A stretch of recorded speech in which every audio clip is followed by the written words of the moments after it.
Hello दोस्तों, आप सभी का the logical Indian YouTube channel में बहुत बहुत स्वागत है। मैं हूं एडवोकेट पंकज कुमार त्रिपाठी। दोस्तों, आज हम चर्चा करेंगे कि ब्राह्मण समाज के खिलाफ इतनी नफरत क्यों फैलाई जा रही है। जी हां, जिस आधार पर नफरत फैलाई जा रही है वह आधार ऐतिहासिक है। यानी ऐसा नहीं है कि कल तक वो नहीं था और आज हो गया। वो इतिहास का एक भाग है। इससे पहले इतनी नफरत नहीं दिखाई गई जितना इस वक्त दिखाई जा रही है। कुछ दिनों पहले तक यह नफरत सवर्णों के खिलाफ थी। अब हाल ही में लेखों में बदलाव आया है और यह नफरत केवल और केवल ब्राह्मण समाज तक सीमित कर दी गई। तो चलिए जानते हैं कि इसके पीछे एक सोच क्या है। एक व्यक्ति एक संगठन, एक योजना लेकर चलता है और लोग उसमें जुड़ते जाते हैं।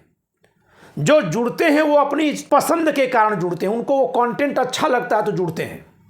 जैसे मैं अपने इस चैनल पर जो भी वीडियो डाला, मैं तो सबके लिए डाला, लेकिन जिनको ये कंटेंट पसंद आया वो लोग जुड़ते चले गए। जिनको नहीं पसंद आया वो नहीं जुड़े होंगे। तो उसी तरह से जब कभी कोई एक विचार डाला जाता है समाज में तो कुछ लोगों को पसंद आता है, उससे जुड़ते चले जाते हैं।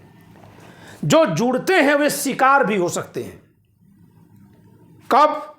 जबकि उस तरह के विचार डालने वाला किसी ऐसे लक्ष्य के लिए डाल रहा है जिससे जुड़ने वाला अनभिज्ञ है, समझ नहीं पा रहा है। यह समझ नहीं पाना क्या होता है? सीधे सीधे कोई बात कह दी जाए। जैसे मैं संविधान उठाकर बता दे रहा हूं कि संविधान में यह लिखा है, तो ठीक है, जो लिखा है लिखा है। लेकिन अगर मैं किसी के प्रति नफरत या मोहब्बत सिखा रहा हूं तो उसका एक उद्देश्य भी हो सकता है। वह क्या हो सकता है? जैसे मुस्लिमों के खिलाफ इतनी नफरत क्यों फैलाई जा रही है? ताकि हिंदू एकजुट हो सकें। तो जो मुस्लिमों के खिलाफ नफरत फैलाता है वो ये नहीं कहता कि तुम एकजुट हो जाओ, लेकिन हो सके। जो भी पार्टी या संगठन मुसलमानों के खिलाफ नफरत फैलाता है वो लगे हाथ अन्य सभी पार्टियों के खिलाफ भी नफरत फैलाता है, उनको मुस्लिम समर्थक बताता है, ताकि हिंदू एकजुट हो जाओ और एकजुट होकर मेरे पास आओ। तो एक उद्देश्य हुआ कि उनके खिलाफ नफरत फैलाकर लोगों में उत्तेजना पैदा करके अपनी तरफ कर लेना। यहां तो साफ साफ दिखाई दे रहा है कि मुसलमान के खिलाफ नफरत फैलाकर हिंदूवाद की बात करके लोगों को इकट्ठा करके एक पार्टी के लिए वोट बैंक बनाना, जुटाना, इसको लोग अब समझ गए हैं। फिर भी अभी भी बहुत सारे लोग पड़े हुए हैं। लेकिन एकाएक जो ये ब्राह्मण का इतना विरोध हुआ है, इसके पीछे किसकी सोच है? लामबंदी कौन करेगा? तो चलिए हम देखते हैं। ब्राह्मण समाज का विरोध कोई पार्टी इस समय नहीं कर रही है। ध्यान दीजिएगा आप लोग। थोड़ी देर तक किसी सज्जन ने लिखा है कि बहुत बकवास करते हो, उल्टा पुल्टा बोलते हो। आपसे बड़ा विनम्र निवेदन है कि बकवास लगे तो मत सुनिएगा, लेकिन नहीं सुनेंगे ना तो बाद में आपको समझ में नहीं आएगा कि जो हुआ वो कैसे हो गया। तो आपको भी मैं निवेदित कर रहा हूं कि सुन लीजिएगा इस वीडियो को कि आखिर इस समय क्या मायावती जी ब्राह्मणों के खिलाफ बोल रही हैं? नहीं बोल रही हैं। क्या कांग्रेस ब्राह्मणों के खिलाफ बोल रही है? नहीं बोल रही है। अखिलेश यादव जी ब्राह्मणों के खिलाफ बोल रहे हैं? नहीं बोल रहे हैं। लालू प्रसाद यादव जी बोल रहे हैं? नहीं बोल रहे हैं। इनके बगल में तो झा साहब खड़े हैं, हमेशा इनके साथ खड़े हैं। तो फिर आखिर ब्राह्मणों के खिलाफ इतनी नफरत समाज में एकाएक लेख, कमेंट, कविता कहां से आने लगी? सोचिए। मैं जो बात को उठाया हूं कि जातियां अगर बनी तो कैसे बनी, तो उस पर लोग मेरा जो मुंह पकड़ रहे हैं, गलत कर रहे हैं। सोचने के लिए मैं मौका दे रहा हूं, विषय उठा रहा हूं, सोचा जाए। और लोगों को लग रहा है ये कैसे कह दिए तो ये चुप करा रहे हैं। नहीं, हम चुप नहीं करा रहे हैं। सोचने से दिमाग बढ़ता है।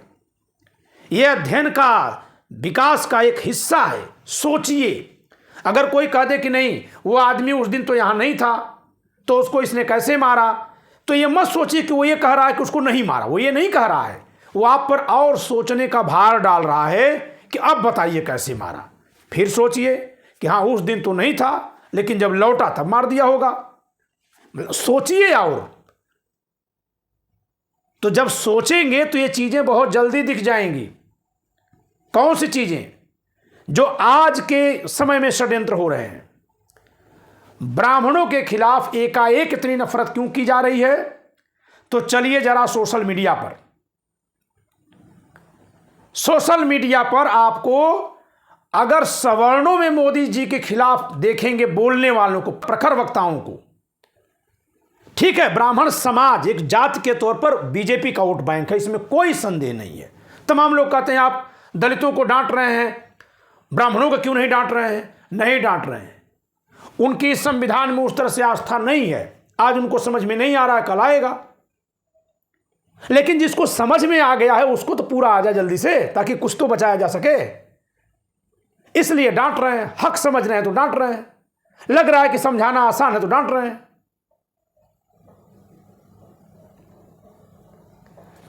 तो आखिर ये नफरत इस समय इतना तेज कौन फैला रहा है? कभी भी कोई चीज अगर समाज में डाली जा रही है तो उसका बेनिफिशियरी एक होता है, एक उसका लाभ पाने वाला होता है। जैसे मुस्लिम नफरत जितनी फैलेगी बीजेपी को लाभ मिलता है, तो बीजेपी उस नफरत को फैलाने में भागीदार हो सकती है। यह सिद्धांत की बात है। लेकिन इस समय अगर ब्राह्मण विरोधी बात की जाए तो बेनिफिशियरी कौन होगा भाई? बहुजन समाज जिसको हम लोग कहते हैं जो है, उनकी इतनी ज्यादा पार्टियां हैं और हर पार्टी कुछ जातियों के हिसाब से रुक गई है, बंट गई है। तो ब्राह्मणों के विरोध करने के बाद भी जो बहुजन इकट्ठा होगा वो अपनी अपनी पार्टी के नेताओं के साथ इकट्ठा हो जाएगा और फिर वो नेता जहां जाएगा उस जाति के लोग वहां चले जाएंगे। जैसे ओम प्रकाश राजभर, जैसे अनुप्रिया पटेल, जैसे जयंत चौधरी, जैसे जीतन राम मांझी, जैसे नीतीश कुमार। नाम तो मैं वही ना बोलूंगा जो है समाज में। कल्पना करिए कि लालू प्रसाद यादव और अखिलेश यादव कल को बीजेपी से गठबंधन कर ले तो क्या होगा? मुसलमान उनके साथ से हट जाएंगे, लेकिन क्या यादव इनको छोड़ेंगे? सारे यादव इनके पीछे खड़े हो जाएंगे बीजेपी में और कहेंगे भाजपा राम की पार्टी है तो हम लोग कृष्ण बनकर आ गए। कह देंगे कि नहीं कह देंगे? जो सच्चाई है समाज की उसको मानकर सोचिए। आप कहेंगे और पिछड़े भी इनका साथ छोड़ देंगे, तो चलिए और पिछड़े 2017 के चुनाव में अखिलेश जी का साथ छोड़ दिए थे। 2017 के चुनाव से 2 साल पहले एक षड्यंत्र रचा गया था। मैं उस षड्यंत्र के उस जमाने में फेसबुक पर पोल खोलता था और अखिलेश यादव का बचाव करता था। इस नाते नहीं कि अखिलेश यादव से हमारी कोई रिश्तेदारी है या अन्यथा मोहब्बत है। मुझे इस बात से चिढ़ है कि आप किसी को बदनाम करके कोई राजनीतिक जमीन तैयार करें। क्योंकि दोस्तों, जब किसी समाज या जाति या धर्म को बदनाम करके कुछ लोगों को इकट्ठा करके वोट बैंक बनाते हैं तो यकीन मानिए ऐसी पार्टी सत्ता में आने पर भी संविधान के साथ न्याय नहीं कर सकती, क्योंकि उसके वोट बैंक की राजनीति नफरत पर आधारित है और संविधान नफरत को मना करता है। यह बंधुत्व की बात करता है। मेरी पीड़ा इसलिए नहीं है कि ब्राह्मण का विरोध हो रहा है, यह इत्तेफाक है कि ब्राह्मण का विरोध हो रहा है और मैं ब्राह्मण हूं। तो आपको लग रहा होगा कि ब्राह्मणों के विरोध पर ही बोल रहे, नहीं, मुसलमानों के विरोध पर हम सबसे ज्यादा बोले हैं। अखिलेश यादव के खिलाफ 2014, 15 में, 16 में इलाहाबाद में कुर्मी जात, कोयरी जात, प्रजापति, नोनिया जाति के छात्रों ने आंदोलन चलाया था लोक सेवा आयोग के सामने कि केवल यादवों की भर्ती हो रही है अखिलेश यादव के काल में। फर्जी आंदोलन था, सिर्फ इसलिए था ताकि यादव समाज को अलग थलग कर दिया जाए। और हुआ 2017 के चुनाव में ये सारी जातियां, मैं जितने का नाम बोला हूं, ये सब की सब चली गई बीजेपी में। स्वामी प्रसाद मौर्य भाजपा में, दारा सिंह चौहान भाजपा में गए थे, ये सारी जातियां चली गई बीजेपी में। 265 सीट जीती थी भाजपा, योगी जी की सरकार बनी और सारा हाईवे, एक्सप्रेसवे, इकाना स्टेडियम और मेट्रो बनाने के बाद भी अखिलेश यादव गायब हो गए राजनीति से। किसका नुकसान हुआ? विकास चाहने वाले लोगों का। और किसका नुकसान हुआ? आज मजबूर हो गए अखिलेश यादव पीडीए का नारा लगाने के लिए। जो आदमी सबके लिए बात कर रहा था, जो अपराधियों के खिलाफ मुहिम छेड़ दिया था, अपनी पार्टी में बगावत किया, इस देश की गंदी राजनीति ने, नफरती राजनीति ने उस व्यक्ति को इतना परेशान कर दिया कि आज वो भी मजबूर हो गया पीडीए का, फलाना का नारा लगाने के लिए। और फिर क्या हुआ, जब उसको कमजोर देखे तो जो सवर्ण समाज के उसके साथ लालची जुटे थे वो भी छोड़कर भाग गए। तो दोस्तों, नफरतकारी राजनीति से दिक्कत होनी चाहिए, समझिएगा। अखिलेश यादव को यादव के नाम पर, यादव समाज को बदनाम करके बेनिफिशियरी हुआ गया। फिर से लौट आइए मूल विषय पर। तो इस समय 2024 के चुनाव में ब्राह्मण समाज को गाली देकर लाभ किसका है? किसी का नहीं है। पूछे क्यों? सिर्फ भाजपा का लाभ है। 100% लिख लीजिए, भाजपा का लाभ है।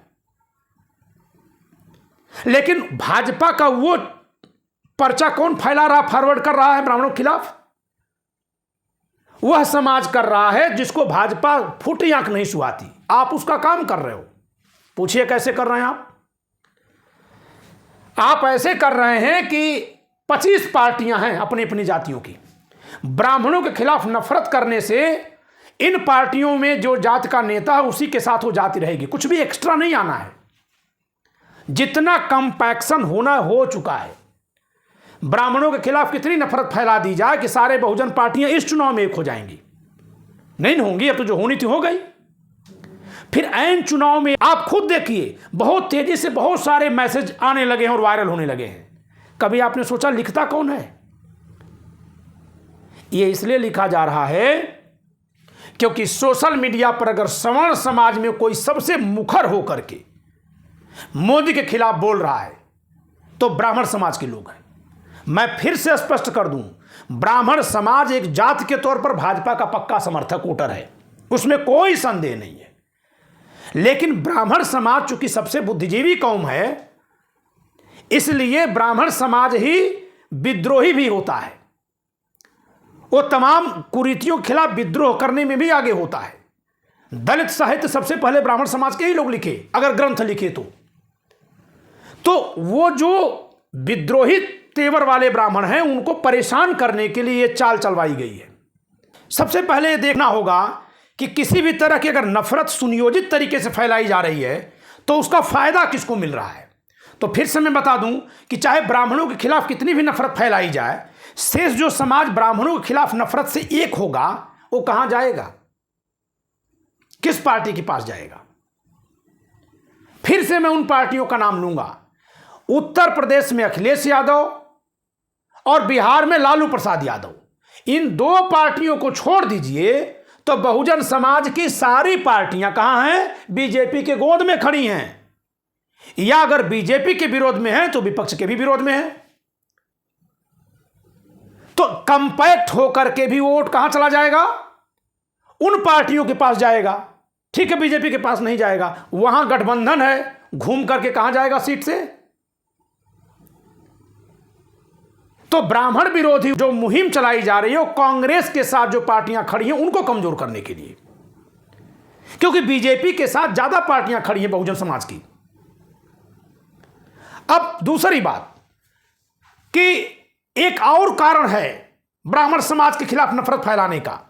एक तो कारण यह है कि जो मुखर होकर बोल रहे हैं, संविधान की बात कर रहे हैं, सारे भेदभाव के खिलाफ बोल दे रहे हैं,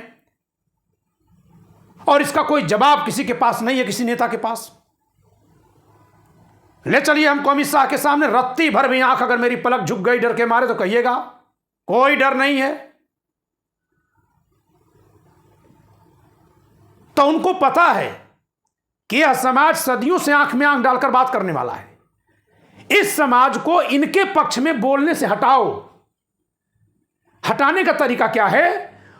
उसमें इनके समाज के लिए गालियां लिखो, और क्योंकि ये विद्रोही समाज है तो जब इनके लिए खुद गाली लिखी जाएगी तो उसके बचाव में आएंगे, और जैसे ही हम बचाव में आएंगे इधर से हमारे कंधे पर हाथ रख के कहा जाएगा आप क्या समझ रहे थे कि ये लोग अच्छे हैं, ये भी गाली देना जानते हैं। आप कह रहे थे ना कि मुसलमानों को गाली दे रहा गंदा है, और जिनके साथ आप खड़े हैं वो ब्राह्मणों को गाली देने वाले हैं। तो फंसा कौन? जो अंधेपन से फॉरवर्ड कर रहा था मैसेज। तो मेरे कहने का मतलब यह है दोस्तों कि इस चीज की इस समय बिल्कुल जरूरत नहीं है और कभी भी नफरत की जरूरत नहीं है। मोहब्बत से चीजें चलेंगी। अगली बात देखिए, कम्युनिस्ट पार्टियां जाति विरोधी मानी जाती हैं, अंतर जाति विवाह की बात करती हैं। सभी कम्युनिस्ट पार्टियों में बिना टाइटल के ब्राह्मण नेता बैठे हुए हैं, बिना टाइटल के। आप कहते हैं ना टाइटल हटा दो, हैं तो कम्युनिस्ट पार्टियों में बिना टाइटल के।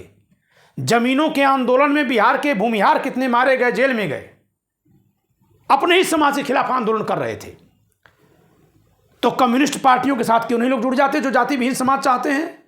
नहीं जुड़ रहे हैं। क्यों? क्योंकि जो जाति विहीन समाज की मांग करते हैं, कहते हैं, लेकिन अपनी जाति की पार्टी में मतदाता बन जाते हैं, वो वास्तव में जातिवादी हैं। और वो जातिवादी बने रहें, ये जाति की दीवारें बनी रहें, इसके लिए कम्युनिस्ट पार्टी में बैठे खुले दिमाग के ब्राह्मणों को खत्म करना है। उसके लिए समाज में जो संविधान प्रेमी ब्राह्मण हैं उनको खत्म करना है। इन सबको ब्राह्मण बना देना है केवल। और सबको ब्राह्मण बनाने के लिए क्या करना होगा? या तो उनसे सब पर पत्थर चलवाया जाए, या और लोगों से सभी ब्राह्मणों पर पत्थर चलवा दिए जाएं। तो लोग क्या करेंगे? वो मजबूर होकर के ब्राह्मण बन जाएंगे। जैसे जब दंगा बलवा होता है, एक कौम दूसरे कौम को काटती है, तो ये नहीं सोचती है कि जिसको इस समय काट रही है यह व्यक्ति तो अपने कौम की बुराइयों के खिलाफ मुखर विद्रोही था। कोई नहीं पूछता, उसकी पहचान उसके जाति धर्म से होती है, मार दिया जाता है। भीड़ तंत्र में बदला जा रहा है। नहीं तो एक सवाल छोड़कर जा रहा हूं कि इस समय 2024 के चुनाव में कौन सी बहुजन समाज की पार्टी है जो ब्राह्मणों के खिलाफ नफरत वाले पोस्टर भेजवा रही है, कविताएं लिखवा रही है? वो कौन सी पार्टी है? और अगर कोई पार्टी नहीं है तो कौन सा संगठन है जो ये करवा रहा है? और सरकार में जो बैठे हैं वो इस पर एक्शन क्यों नहीं ले रहे? क्योंकि जिस तरह की नफरतकारी बातें भेजी जा रही हैं सोशल मीडिया में, व्हाट्सएप ग्रुप्स में, वो अपराध हैं। कोई अगर कहीं एफआईआर कर देगा तो भेजने वाला जेल में जाएगा। इस पर क्यों नहीं वो सरकार कभी हिदायत दे रही है? इशारे से मैं बोल दिया, समझ लीजिए कि ये कौन भिजवा रहा है। सब मिलकर संविधान के साथ चलो। संविधान भाईचारे की बात करता है, समानता की बात करता है, मुद्दे की राजनीति करो। और वो मुद्दा समझाने के लिए ही मैं नेताओं की आलोचना कर रहा हूं। कुछ लोग लिख रहे हैं आप दलित नेताओं के पीछे पड़े। बिल्कुल पड़ेंगे, बिल्कुल पड़ेंगे, क्योंकि दलित नेताओं पर यह आरोप हम नहीं लगा पा रहे हैं कि वो संविधान विद्रोही है। लगा पा रहे हैं क्या? लेकिन मोदी जी पर तो आरोप लगाया जाता है ना। लेकिन हम उन पर वो आरोप लगाएं और आप वहीं जाके मलाई खाएं तो हम क्या करेंगे? आपको छोड़ेंगे? और अगर हम छोड़ रहे हैं तो फिर तुम तो बेईमान हो गए। बोलना पड़ेगा, समाज की आवाज उठानी पड़ेगी कि जनता क्या चाहती है। हमें नौकरी चाहिए, हमें स्वास्थ्य चाहिए, हमें सुरक्षा चाहिए, हमें न्याय चाहिए। अदालतों में लंबी लंबी लाइनें लगी हुई हैं। ये मुद्दे हमको चाहिए, न कि 2000 साल पहले भारत में क्या हुआ था उसको खोद खोद के उस पर राजनीति की जाए। वो अध्ययन का विषय है, वो शोध का विषय है। उसको आराम से चलकर देखिए, ज्ञान बढ़ाने के भाव से। नहीं तो जो लोग हमको स्वार्थी लिख रहे हैं या ऐसे वैसे लिख रहे हैं, मैं ऐसा नहीं किसी कमेंट पर परेशान हूं, बस अपनी ओर से बता दे रहा हूं। अगर हमको यही करना होता अपने स्वार्थ के लिए, तो यहां बैठकर भी, इस चैनल से भी हम अपने स्वार्थ का काम कर लेंगे। पूछिए कैसे? भारत में एक अधिनियम है SC/ST एक्ट 1989, राजीव गांधी ने बनवाया था। SC/ST एक्ट में मुकदमा कौन लिखाएगा? SC/ST समाज का व्यक्ति। किसके किसके खिलाफ? सवर्ण के खिलाफ, जी हां। OBC के खिलाफ, जी हां। मुसलमानों के खिलाफ, जी हां। तो OBC, सवर्ण और मुसलमान, ये तीनों मिला के हो गए 75%। और मुकदमा लिखाता कौन है SC/ST एक्ट का? केवल SC/ST 25%। हम रोज यहीं आकर प्रवचन करते कि हम अधिवक्ता हैं, SC/ST एक्ट का दुरुपयोग करके किसी को जेल भिजवाया गया हो तो हमसे संपर्क करें। इसका दुरुपयोग हो रहा है, यह अधिनियम गलत है, यह असंवैधानिक है। जब सब बराबर हो गए तो इनके लिए विशेष कानून क्यों है? क्यों है भाई? जो समाज जंतर मंतर पर धरना दे रहा है, निर्वाचन आयोग के सामने धरना दे रहा है, दिल्ली विश्वविद्यालय के सामने धरना दे रहा है, वह समाज इतना कैसे कमजोर रह गया कि अभी भी उसका इस तरह से शोषण हो रहा है कि अलग से कानून लिखा जाए। अब यह समय बीत गया, अब हटाओ। जितना SC ST एक्ट में मुकदमा लिखा गया है वो सारे लोग जेल में हैं, जमानत नहीं मिलती है।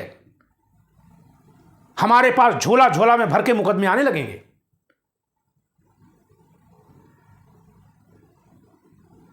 तो फौरन ये आरोप लगा देना कि अरे ये ऐसे कर रहे हैं, वैसे कर रहे हैं, ऐसा वैसा करने की जरूरत नहीं है। अगली लाइन लिखना सोच लीजिए कि संविधान में SC ST का आरक्षण लागू किया गया, OBC का छोड़ दिया गया। अभी हमको एक दीवार खड़ी करनी है नकली। मेरे मन में ऐसा कोई भाव नहीं है, मैं उदाहरण के लिए बता रहा हूं। बाबा साहब ने क्या किया, SC ST के लिए तो आरक्षण लिख दिया, OBC के लिए नहीं लिखा। तो ये क्या होगा, बाबा साहब को बदनाम करने जैसा होगा। तो सच्ची बात क्या है कि SC ST समाज की दशा बहुत दयनीय थी, OBC समाज उससे ऊपर था। यही कारण है कि पहले दरिद्र देश है, लुटा पिटा देश है, तो सबसे पहले सहायता किसको दी जानी चाहिए? जो सबसे ज्यादा वंचित है, जो सबसे ज्यादा परेशान है। यही सोच करके पहले SC ST के लिए आरक्षण लिखा गया, अनिवार्य आरक्षण। OBC के लिए लिखा गया सुविधा होगी तो दी जाएगी, दी जा सकेगी, लिखा गया। संसद में आरक्षण उनको नहीं दिया गया, क्यों? क्योंकि वो मजबूत समाज था, है भी आज वो, बिना किसी आरक्षण के संसद में पहुंच गया वो। लेकिन अगर इसको आधार बनाकर बाबा साहब के खिलाफ OBC समाज को भड़काया जाए कल कि बाबा साहब ने क्या लिखा, OBC को तो छोड़ दिया, ये नहीं ठीक है। जो लिखा वो क्यों लिखा, ये चर्चा करने के बाद ही बात समझ में आ रही है। अब चलिए थोड़ा सा रुकेंगे। किसी जात या धर्म के खिलाफ नफरत फैलाने से संविधान की लड़ाई कमजोर हो रही है। एक बात और कहकर इस वीडियो को समाप्त करूंगा कि एक पार्टी इस देश में वो कहती है संविधान को कहीं खतरा नहीं है। जी हां, मैं BSP की बात कर रहा हूं। तो संविधान को कोई खतरा नहीं है तो आए दिन जंतर मंतर पर आंदोलन क्यों हो रहा है? आप खुद नहीं आंदोलन कर रहे हैं तो खतरा ही नहीं है। आए दिन सुप्रीम कोर्ट में लगातार इतनी याचिकाएं क्यों जा रही हैं सरकार के खिलाफ, संविधान का पालन न करने के आधार पर? यानी मूल मुद्दे को ही गायब कर देना है राजनीति से। तो अगर संविधान को खतरा ही नहीं है तो फिर तो ठीक है, मोदी जी हैं, सत्ता में रहें, क्या दिक्कत है? तो सड़क निर्माण करा ही रहे हैं, क्या प्रॉब्लम है भाई? क्योंकि अगर वो नौकरी नहीं दे रहे हैं, संविधान कहता है नौकरी दो, वो नहीं दे रहे हैं तो संविधान का पालन नहीं कर रहे हैं, और हम कहेंगे संविधान खतरे में, आप कह रहे हैं खतरे में ही नहीं। तो आप नौकरी का न देना संविधान का उल्लंघन नहीं मान रहे हैं। हम कहते हैं कि लोगों के घर पर बिना सुनवाई के बुलडोजर चल रहे हैं, ये संविधान का उल्लंघन है। आप कहते हैं संविधान तो कहीं खतरे में ही नहीं है, यानी आप बुलडोजर चलने को संविधान सम्मत मान रहे हैं। फर्जी एनकाउंटर हो रहे हैं, हम कह रहे हैं संविधान का उल्लंघन है। आप कह रहे हैं संविधान तो सुरक्षित है, यानी आप उन काउंटर को सही मान रहे हैं। तो मुद्दा क्या है आपका फिर? तो इसलिए दोस्तों, मैं फिर से शुरुआत की बात आखिरी में कहकर बात समाप्त करूंगा कि ध्यान दीजिएगा कि इस समय जबकि बहुजन समाज की कोई पार्टी, यानी कोई भी पार्टी, मैं कह लूं बहुजन समाज की क्या, सारी पार्टियां भारत की देख लें, कोई भी पार्टी जब ब्राह्मणों के खिलाफ जहर इस समय नहीं उगल रही है तो आपके व्हाट्सएप पर इतना जहर कौन भेज रहा है? सोचिएगा, उसका मकसद क्या है? अंतरजातीय विवाह में सबसे ज्यादा आगे चलने वाला समाज ब्राह्मण है, उसके बाद बनिया समाज है, उसके बाद मुस्लिम समाज चलता है, अब उसका फॉलो कर रहा है दलित समाज।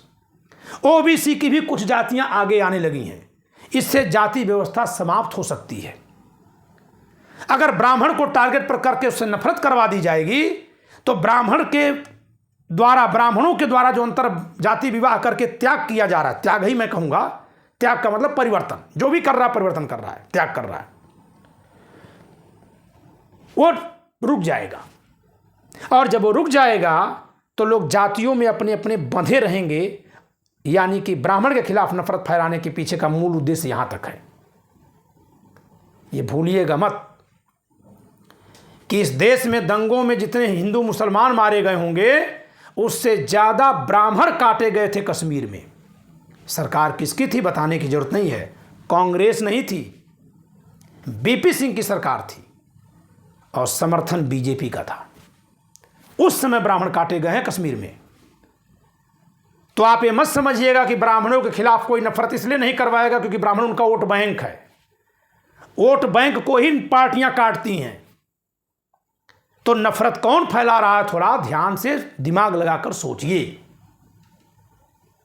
दो तरह के लोग नफरत फैला रहे हैं। एक वे जो नहीं चाहते हैं कि ब्राह्मण समाज से जो विद्रोही स्वभाव के लोग हैं वो आए और लोगों को जागरूक करें, और दूसरे वे जो 90 के दशक की यूटोपिया में जी रहे हैं, जिनको लग रहा है कि केवल ब्राह्मण समाज को गाली दे देने से उनको बहुजन समाज वोट दे देगा, पार्टी का टिकट मिल जाएगा। तो टिकट मिल भी जाएगा तो जिस जात की पार्टी होगी उसी जात के मतदाता वोट देंगे, शेष सब नहीं देंगे, क्योंकि सबकी अपनी अपनी पार्टी बन गई है।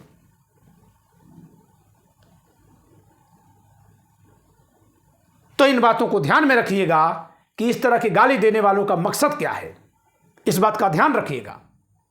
शेष हम लोग फिर मिलेंगे।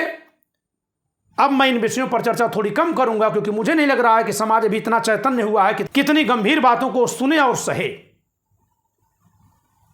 फिर भी आप में से बहुत सारे लोगों ने मेरी बातों को सुना है, अप्रिशिएट किया है, फोन किया है। बहुत सारे लोगों को ऐसा लगने लगा कि अरे सर तो पहले ऐसा बोल रहे थे, वैसा बोल रहे हैं। हमें भी तो परखना है ना कि कौन कितना दूर तक क्या सुनना चाहता है। समाज में अगर जात का कोड है तो उस कोड का कीड़ा सबके दिमाग में है, ये स्वीकार करना पड़ेगा। और हम सबको उस कीड़े को निकालकर फेंकने के लिए, ऑपरेशन करवाने के लिए तैयार रहना होगा। ये वीडियो लाइक करिएगा, शेयर करिएगा, चैनल सब्सक्राइब न क्यों सब्सक्राइब करिएगा। जय संविधान।